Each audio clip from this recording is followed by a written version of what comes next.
Welcome back to Learn As You Explore, your go-to place for MBOT 2 tutorials. If you're a passionate teacher, check out the educator packs I've put together, linked in the description. You also have a free lesson pack to check out before you make a purchase.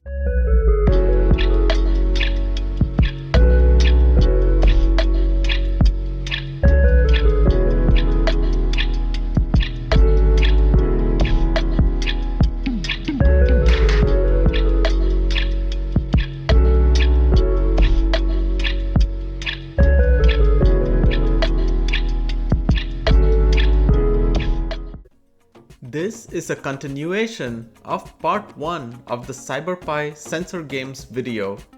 Please build that program first before continuing. I've added a link to that video in the description. Now that we have our 3 individual modes, let's start tying them all together in our main program. We'll start our main program with the button B press.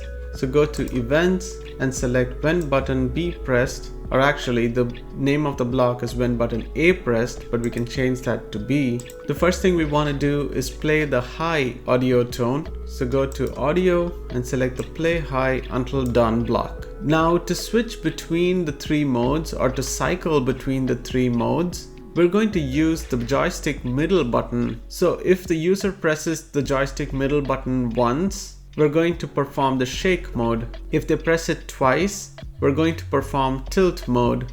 And if they press it 3 times, we're going to go to flashlight mode. So this means that our program is dependent on the number of times that the joystick middle button is pressed. If we can get the count of the joystick middle button presses, that would be great. And if we look in our sensing category, we actually do see that. We can get the joystick middle button press counts. We can also reset it. So before we start our program, just to make sure that we have the button count reset, let's first reset the count. Now we can start our forever loop. Go to Control and grab the forever block. The first thing we want to check is if the joystick middle button press count is 1.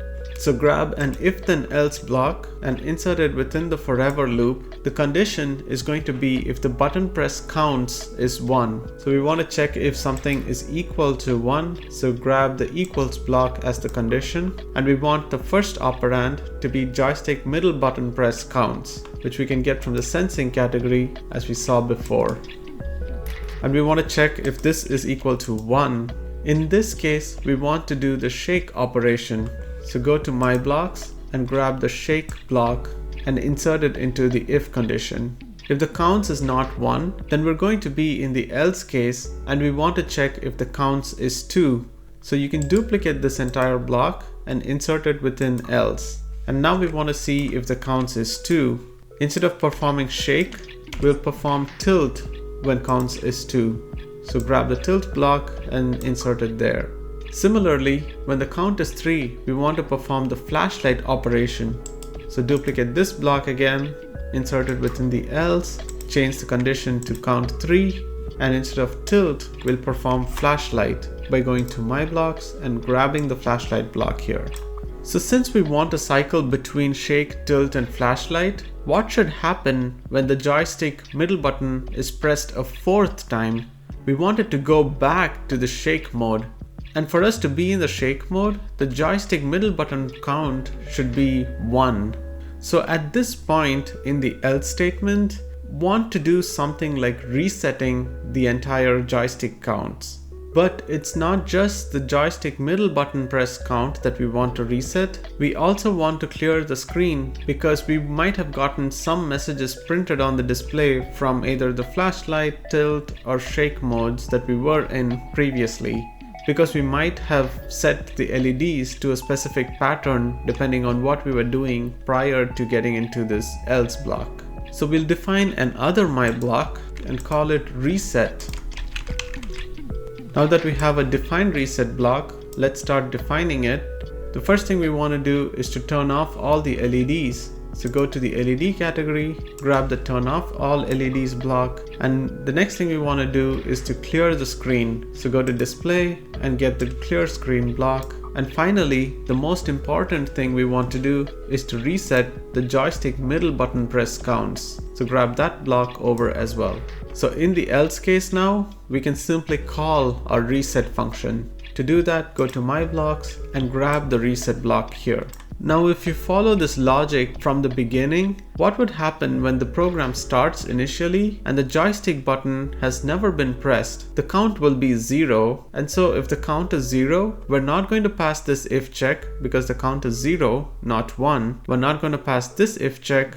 We're not going to pass this one either, so we will end up in this reset state here. Since we're going to be in this else case anyway, at the very beginning of the program, we can print a message instructing the user to press the joystick middle button. To do that, go to display, grab a print and move to new line block, and change the text to say press the joystick middle button.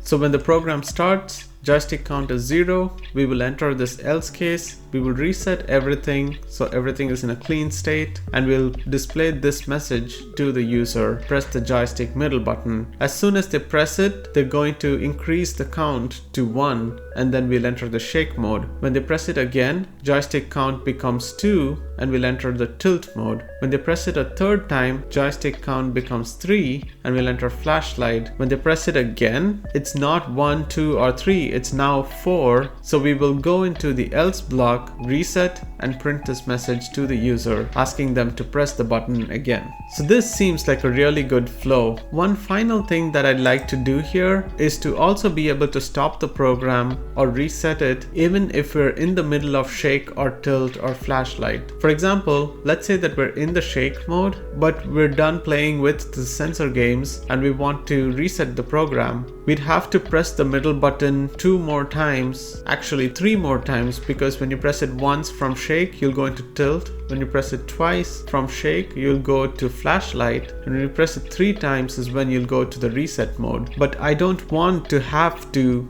press the button 3 times before having to reset. So I want to reset when I press button A, so that regardless of what state I am in currently, I can just press button A and enter the reset mode. To do that, go to events, use the when button A pressed block, and finally we will call the reset function by using reset block. Alright, save your program now, and now you have completed building this awesome program where you learned how to switch between modes by keeping track of the count of certain button presses, and you implemented 4 different modes internally here, along with a reset option when button A is pressed.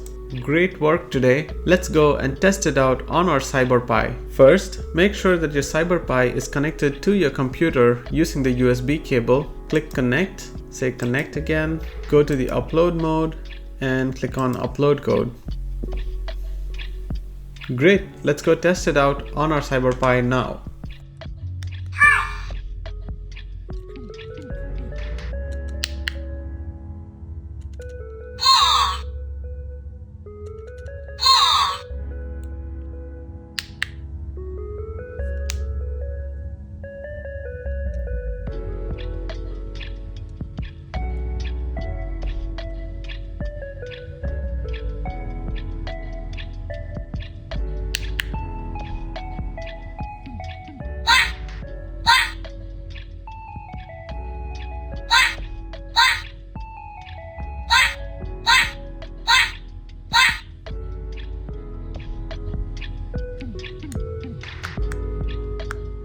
Here are some of my other videos that you may find helpful. Happy programming, and I'll see you in the next one.